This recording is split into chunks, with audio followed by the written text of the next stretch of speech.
Welcome to the channel, viewers. Let's see what's going on in the world of lost AWOL women. This is the fourth part on this one. Let's see where it's up to. So embarrassing. Always in trouble. Well, my business took me out of town because, again, I'm a face painter and a balloon artist. Now listen, this woman's left her child behind. She's pursued this bloke 900 kilometers away.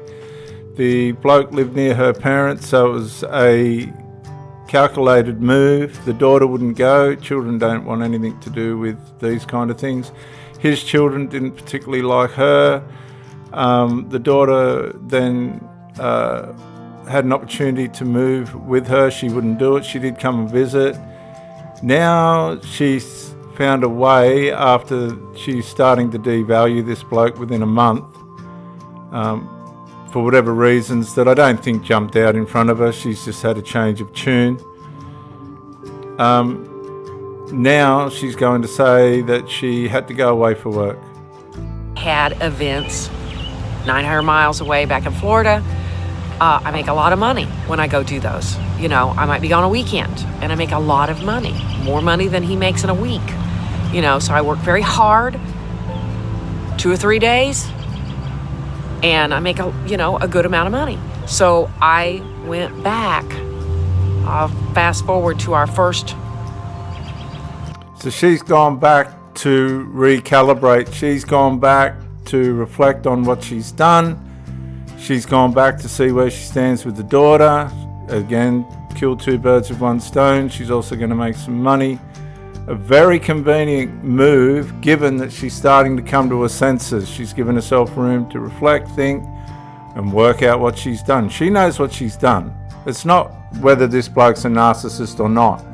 It's a whole series of wrong decisions. 4th of July, I'll skip Memorial Day because that was a disaster as well. That was a disaster. My cousin came to visit, and my cousin and I went on a motorcycle ride, 30-minute ride. He didn't. Well, obviously she hasn't told him or something of that nature. The next thing, she's gone missing with the cousin. Obviously this guy's got an insecure problem. Doesn't mean he's a narcissist. It's just an insecurity problem, and he's confronted her and she hasn't liked that. There's a party going on. He's probably said to her, "Where are you now?"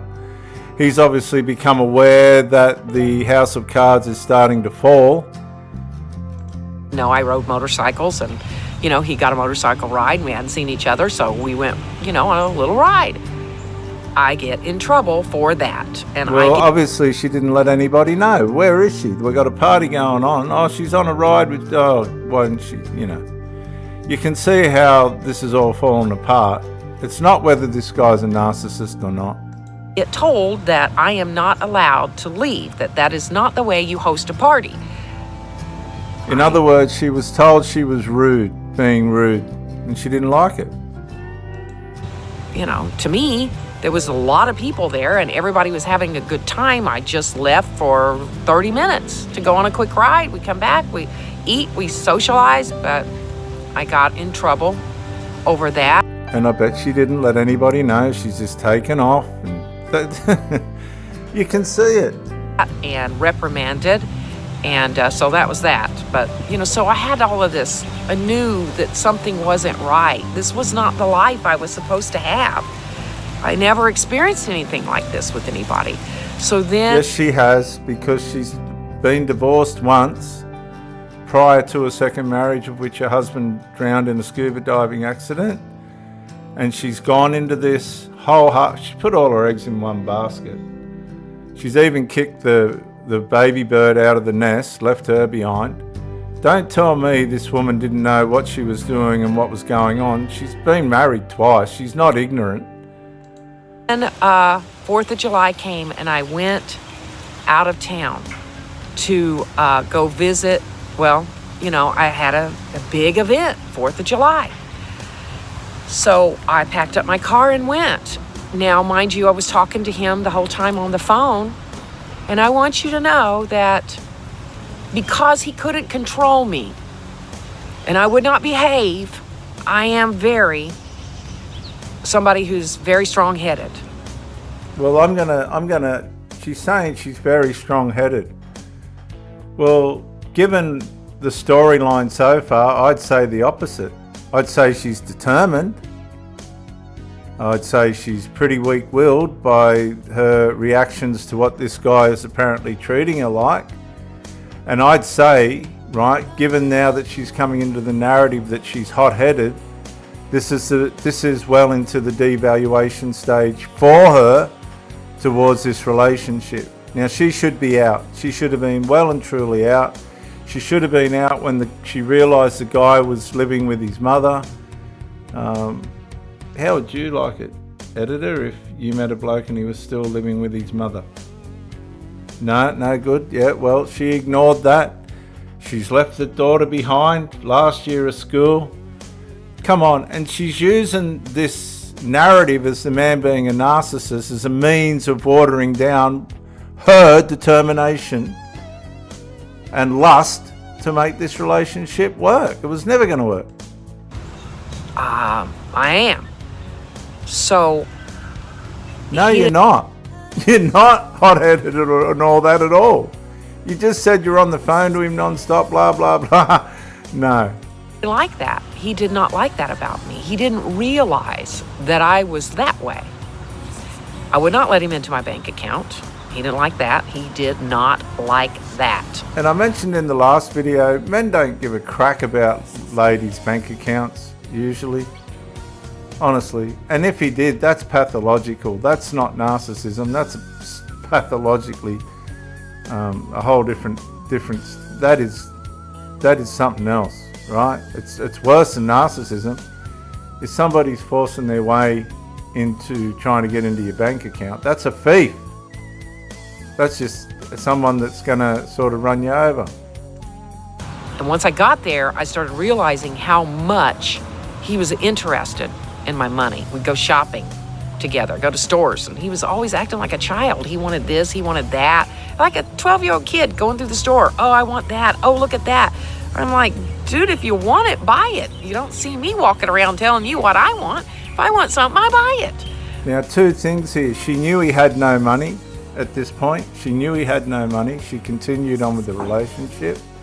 He had no assets, no money. He was mummy's boy. That's covert emotional incest. She's taken him shopping and she just said herself, he's acting like a child. He's made her his second mother. He's made her his second mother. All right? When I'm not with my real mum, you're my second mum. Can you buy me this? And I reckon at the start, she would have, because at the start of most relationships, the woman will over-contribute. Now, the house of cards, as I said before, is starting to fall. It's a different tune. So, what you've got to say is, we're talking in the narrative of narcissism. This guy was behaving the way he was all along, right? And the woman's eyes are starting to open and see the red flags. She's starting to respond to the red flags, and now she's devaluing the person. So who's the narcissist? Narcissism's love bomb, devaluation. She's moved up there with all the stuff and everything else. This is going to happen, that's going to happen, and now she's got a tail between her legs. Why? Because her eyes are starting to open to the whole disorder of the thing. Her daughter knew, the parents knew, the guy's daughters knew that the whole thing was out of order. But so I was noticing that. So, sorry, I got off track. So he was noticing that this girl is not as easy of a pushover as I think she is. So she's coming out of the love bomb stage now. I'm not going to be as convenient as I've needed to be to initiate this relationship. And now I'm going to start to scrutinize this person for what it really is. And the only thing she could do was devalue the man. Right? We know he was a sinner. We know he was a drunk. He smoked like a fiend. He lied. He hated. She knew this. And now she's deciding that she can't tolerate it any longer. She's come in to do the rescue. right? But that is just not how these things work. She wasn't going to be strong enough. This happens all the time.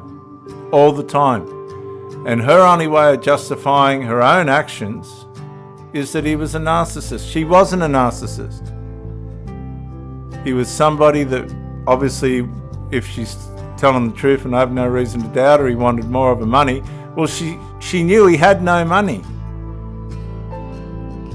So I don't know what she's griping about. She knew he had no money. She's probably obviously had a bit of a spend up at the start of the relationship. And now that now we're past the love bomb stage and reality's starting to set in, and she's starting to go, oh, I don't really like this. The only thing she can do is devalue the whole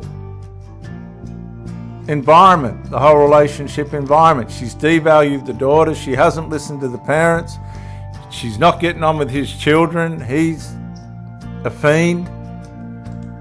So he decided to flip the script on me, and he broke up with me. We weren't married yet. Okay, so he's thrown a shit test, basically. He's thrown a shit test. And so he knows, right? Obviously, this ain't his first rodeo, that this will be the fork in the road for her. She's either going to go and not come back, right? Because she's getting discarded, and if she she comes back from this discard, she's going to be trauma bonded, and he knows it. She ain't aware of all this. She's got enough stuff in her arsenal against this guy to have left a dozen times, right? But she hasn't. So who's covert here? Who's covert? Who's racking up the resentment and the bitterness and the list of things that... And he's become aware of it. He's probably thought, I'm not putting up with this, right? And he's kicked her to the curb. And now she's got a tail between her legs, and let's see what happens. Because I was dragging my feet. He was pushing to get married, but I was dragging my feet because I noticed some things I didn't like. And so he was pushing. But all of a sudden, he sends me a text message and tells me that he wants to break up. He wants me to move out. And I'm 900 miles away from home. Well, close to that. And that flipped my switch. I didn't know how to deal with that. I left that event in Tennessee and went to Jacksonville to visit my daughters. My other daughter was in the military with her husband, so they weren't there. That doesn't make sense, because given everything she's complained about, all the evidence that she said that she's had that this guy's a no-hoper, what would you have done? You would leave. You would leave. Right? You just leave.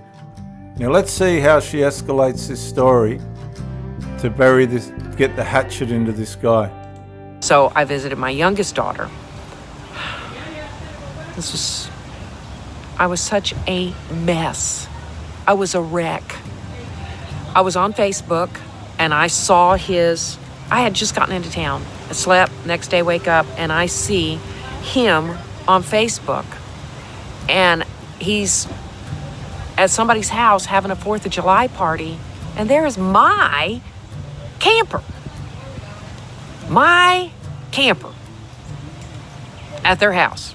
They're having a big throwdown for 4th of July, and he had just broke up with me, and he is in my camper. That did not set well with me. Something just snapped in my head, and sadly, I had my daughter.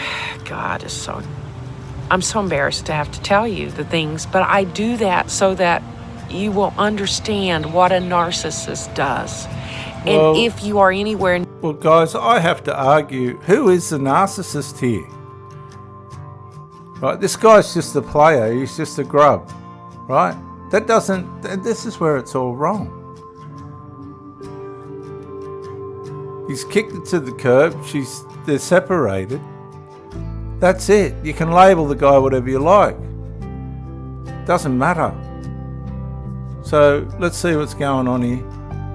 Doesn't mean he's a narc. Just be... oh. Near one, and you're thinking somebody might be, please get away. Because I don't want what happened to my family to happen to yours. But hang on a sec. He hasn't affected the family. She has. Come on. She has. She's the one that abandoned the daughter. She's the one that hasn't listened to the counsel of the parents. She's got the best friend running around picking houses with the guy. Obviously, the best friend didn't have a problem with him. Right? Now he's probably picked up that, now she's starting to ask questions and whatnot.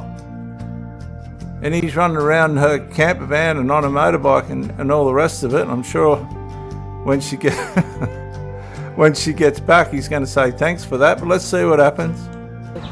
I booked a flight I left my car in Florida and I jumped on an airplane and I was back in Indiana within 2 hours. He was at work. My best friend picked me up at the airport. She brought me home. And when I got there, the strangest thing happened. My head was swirling. My camper wasn't there, blah, blah, blah, blah, blah. My motorcycle was there too. So I'm like, is he out riding my motorcycle? So I was in a bunch. Well, if he wasn't, somebody else was, obviously. Of emotions going like crazy. So the next thing I hear is his phone is going off like crazy. Buzz, buzz, buzz, buzz, buzz, buzz, and I'm like, I go looking around and his phone was buried underneath some covers on the bed. And so I'm like, well, he left the house without his phone. So I pick up the phone and he didn't lock it. And I see some woman This all sounds a little bit too convenient. Was texting him. My heart sank. So I picked up the phone. Now, hang on a minute. Just remember, she's been discarded. So it's at this point, this guy's obviously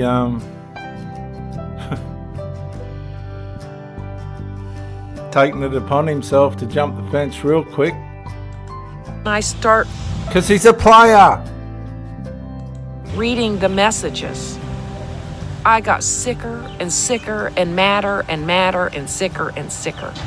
Because his phone was full of messages. And I looked to the date. And he started texting this woman within 30 minutes of when I left our home to go to do my event. And I was like, okay, so obviously when she's gone away to do the event, there's been some words, I'd say. And he's monkey branched. He's decided I've had enough of her, whatever's going on. He's monkey branched. And now, you can call him a narcissist if you want. You can call him whatever you like. But she's got herself into this. And now she's got to try and get herself out. My God. I can't believe this. And he was talking to this woman, trying to get her to come over. And he was telling her he had a big house. He's got to come and go camping with me. I got a big camper, my camper. Come over, spend the weekend with me. We'll have a cookout. I'll fix you a big steak. You can, I've got a big king-size bed you can sleep in. My bed. He had nothing. My bed.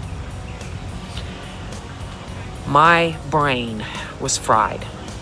I was so angry. Something switched in my head and I started planning out evil stuff. Something switched. Well, the light come on, basically. Now, finally, the lights come on. This video is getting long. I may have to break it into part 3. He had no idea I was home. There was no car. He pulled in the driveway and I waited on him. I was waiting in the living room on him when he came home. House Well, when you think about it, I hope the best friend was there, because this can be a dangerous situation to put yourself in, really. dark. And when he opened the door, I was sitting in the living room with my feet up on the couch. He didn't know I was there. I asked him, "Is your girlfriend with you?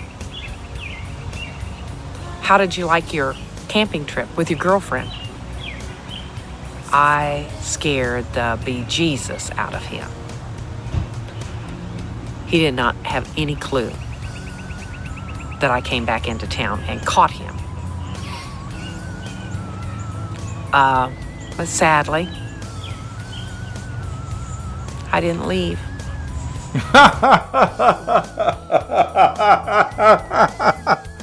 After all that, Tammy, sorry, the editor, she's come home. He's been out in a camper and everything. She's come home and confronted him about it being with another woman, right? And still stayed. Would you have stayed? No. No. He had me so messed up. No. She can't say he had her so messed up. It's on her at this point. She is so messed up. She's blinded by a devotion. This is what happens to people in cults. They allow themselves to be blinded by their devotion and loyalty and commitment to the cult. She has come into this relationship with that agenda, and she can't find a way out of it. Oh, God. Caught him red-handed. I caught him cheating on me. Because he was a player. He was a player. At least he had the decency to discard her. Right? Remember, she's discarded at this point. It's broken up. But I didn't leave.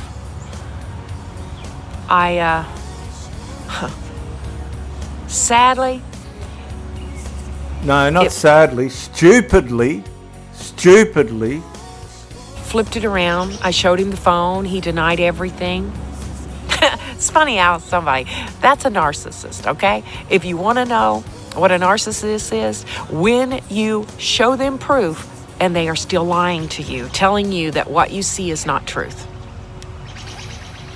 That's just a liar. That's just an out-and-out liar. I said, okay. Again, he convinced me that it was me. It was me. I wasn't treating him right. I didn't know how to be married. Okay, so he's backtracked and he's gone, your behaviour up until the point where I've discarded you hasn't been what he wanted either. So really, these two people didn't like each other. So he's jumped the fence. He's discarded her and jumped the fence. And she's still there. So who's the problem, really? I didn't know how to be a responsible mother.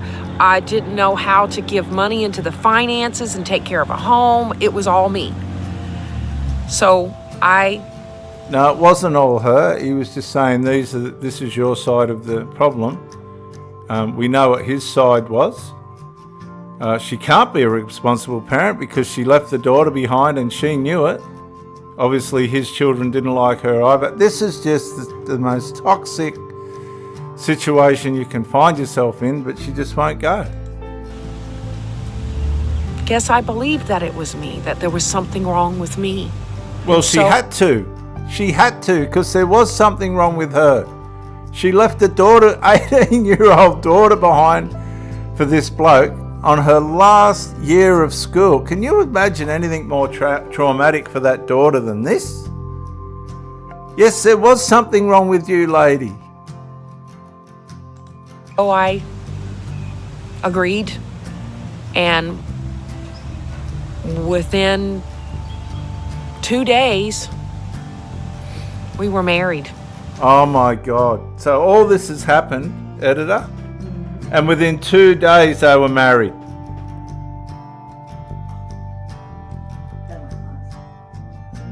Come on. Who's the problem here? Why would you walk? Okay. Does that make this guy a narcissist? Or does it make this woman just blind by her commitment, devotion, or whatever else she had? Because she can't just blame the bloke. Can you believe that? We were married. I married this man. Well, whose fault's that? Whose fault's that? After all that, I married him within 3 days.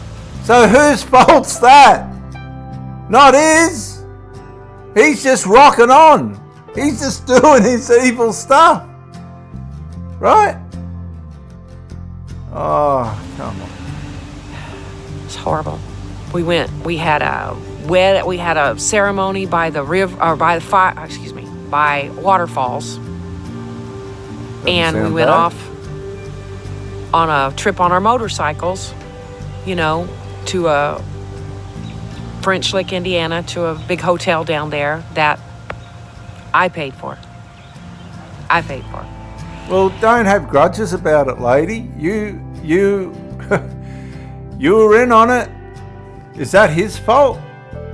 No, he hasn't forced her to do any of this. This is her. That's how sick that they make you. No! He didn't make her anything. He didn't make her anything. No. That's like saying she made him take the camper. Or she made him find somebody else. No. He made her marry him. No. These are all choices. It's got nothing to do with whether he's a narcissist or not. These are just bad choices. They think it is you. They make you think it is you. No! She just said before that she was hot-headed and not going to tolerate this, that and all the other. And the next thing, he's made her think that all this trouble is because of her. She's had her fair share in this. He's had his fair share in this. But she's got enough information to know that she's in a toxic, highly toxic, pathological situation that nobody's going to work in. You see this in churches all the time, just out of experience, not just in the world. After, the honeymoon was only 2 days, we were riding our motorcycles back. I ride my own. He's on his, I'm on mine. And I am literally crying on the way back. Is that his fault? Honestly, is that his fault? Come on. Honeymoon. I am crying, tears running. Can hardly drive or ride the motorcycle because I'm crying so hard. And I'm crying to God and I'm asking him to help me. Help me.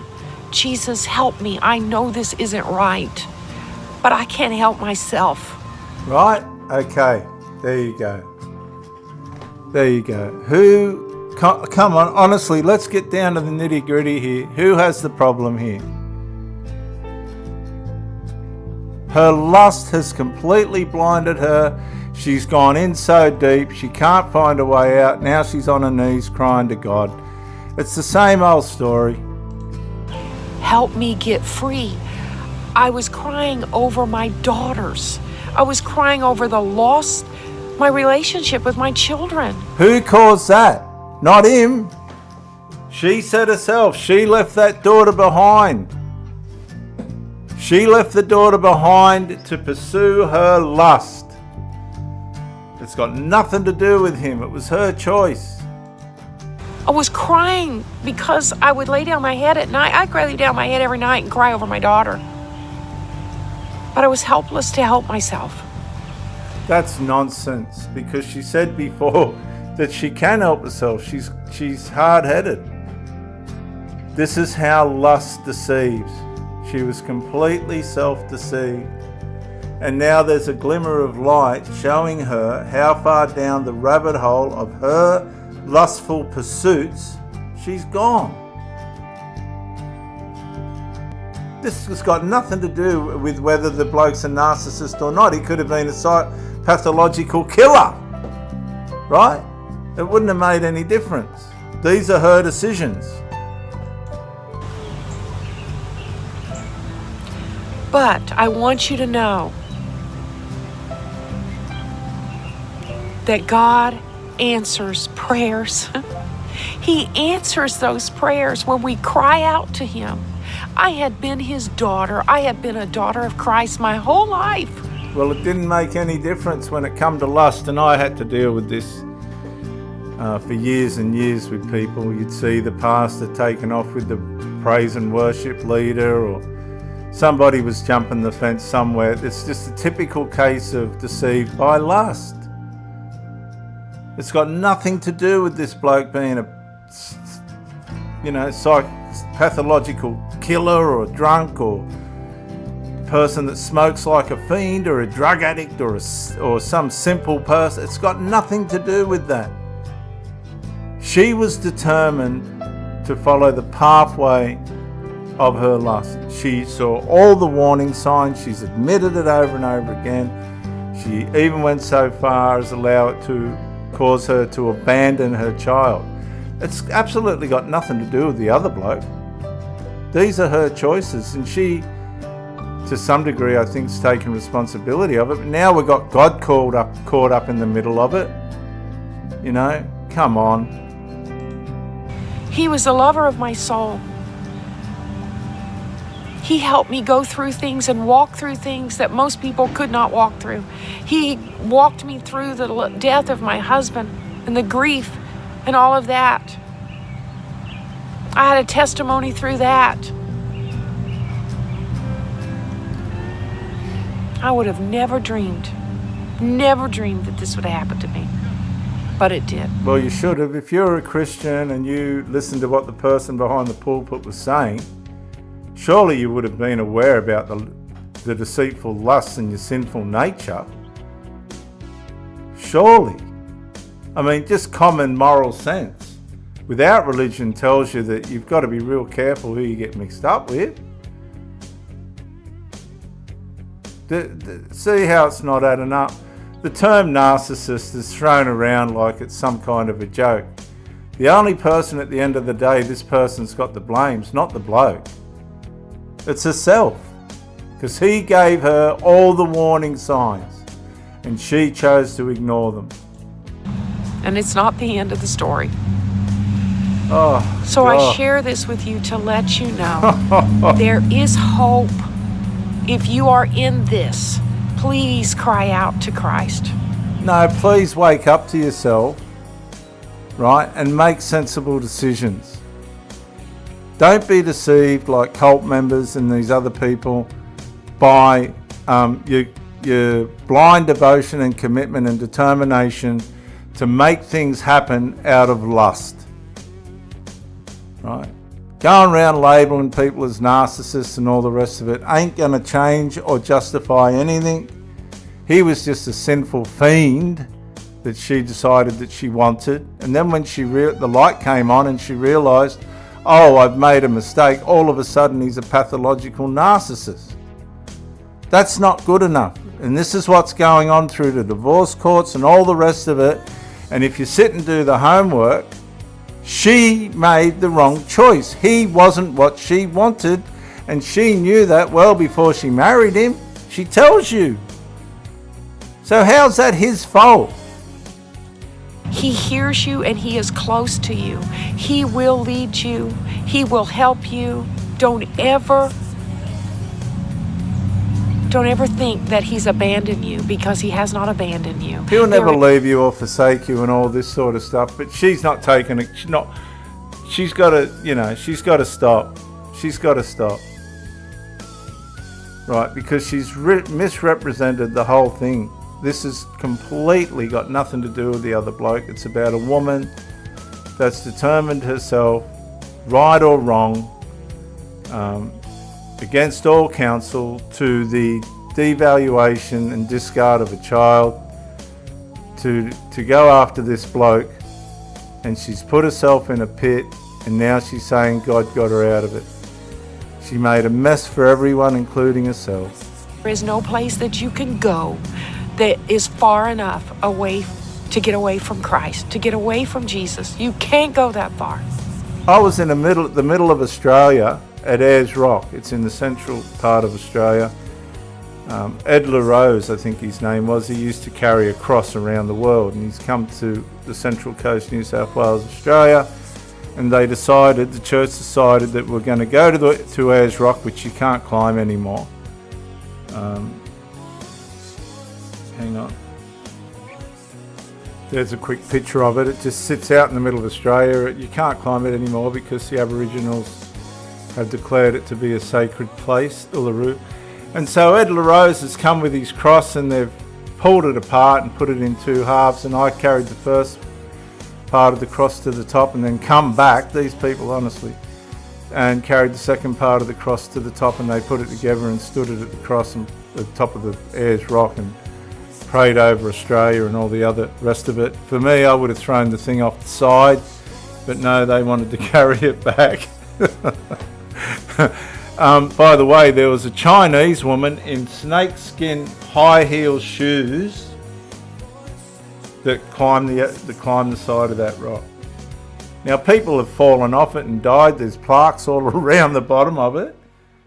Yeah, I've seen some stupid things in my day, but honestly. Let's get back to this anyway, see what's going on here. I'll just fix this up, viewers. It's gone way over time. All it takes is a cry for help, a continued cry for help. Now, she didn't cry for help until after she realised she had made a mistake, because she told us outright the guy was a sinner and a fiend, and she knew all that. But when the lights came on, she changed her mind. Just another typical story of a person that's made wrong decisions. I've got no sympathy for her at all. Hopefully she's learnt from this. Hopefully you women that are watching this will learn from this. Stay safe and stay out of trouble, guys. I'll see you on the next one.